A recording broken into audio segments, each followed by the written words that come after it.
Hi all, ഇതാണ് 33 മണി ജപമാല. ഇത് ഞാൻ യൂട്യൂബിലെ ഒരു സിസ്റ്ററിൻ്റെ വീഡിയോ വഴിയാണ് ഈ ഒരു ജപമാലയെക്കുറിച്ച് ആദ്യമായിട്ട് കേൾക്കുന്നത്. അപ്പോൾ അങ്ങനെ വാങ്ങണമെന്നൊക്കെ വിചാരിച്ച് ഒരുപാട് ആഗ്രഹിച്ചിരുന്ന സമയത്ത് ആണ് എൻ്റെ അങ്കിൾ എനിക്ക് ഈ ജപമാല തരുന്നത്. അപ്പോൾ എൻ്റെ ജീവിതത്തിൽ ഒരുപാട് തടസ്സങ്ങൾ എൻ്റെ തൊഴിൽ മേഖലയിലും സാമ്പത്തിക മേഖലയിലൊക്കെ ഉണ്ടായിരുന്നു. അപ്പോൾ അങ്കിൾ എന്നോട് പറഞ്ഞു, അങ്കിൾ നന്നായിട്ട് പ്രാർത്ഥിക്കുന്ന ആളാണ് കേട്ടോ. അപ്പോൾ എന്നോട് പറഞ്ഞു, നീ ഒരു കാര്യം ചെയ്യും, 33 വിശ്വാസ പ്രമാണം ഒരു ദിവസം, അങ്ങനെ 33 ദിവസങ്ങൾ നീ ഇതുപോലെ ഇങ്ങനെ പ്രാർത്ഥിക്കണം എന്ന് പറഞ്ഞു.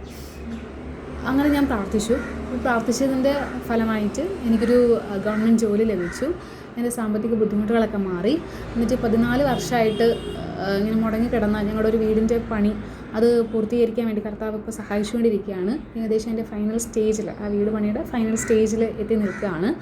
അപ്പോൾ ഒരു ദൈവത്തിന് വേണ്ടിയിട്ടൊരു സാക്ഷ്യം പറയണമെന്ന് എനിക്ക് വലിയൊരു ആഗ്രഹമായിരുന്നു. അപ്പോൾ ഈ ഒരു വീഡിയോ വഴി അങ്ങനെ ഒരു സാക്ഷ്യപ്പെടുത്തൽ കൂടി ആകട്ടെ എന്ന് ഞാൻ വിചാരിക്കുന്നു. അപ്പോൾ ഈ 33 മണി ജപമാല വഴിയായിട്ട് നമുക്ക് ഈ വിശ്വാസ പ്രമാണം മാത്രമല്ല, ഇപ്പോൾ സിസ്റ്റർ ആ വീഡിയോയിൽ പറയുന്നത് പോലെ 33 പ്രാവശ്യം 33 ദിവസം ലോകരക്ഷിതാവായ ഈശോയെ എന്നൊരു പ്രാർത്ഥന നമുക്ക് പറയാം. പിന്നെ ചിലർ ഈ വചന ജപമാല പോലെ ഒരു പ്രത്യേക വചനം തന്നെ ഇങ്ങനെ 33 പ്രാവശ്യമായിട്ട് അങ്ങനെയും പ്രാർത്ഥിക്കാറുണ്ട്. പിന്നെ 33 നന്മ നിറഞ്ഞ മറിയം, അങ്ങനെയും നമുക്ക് പ്രാർത്ഥിക്കാം.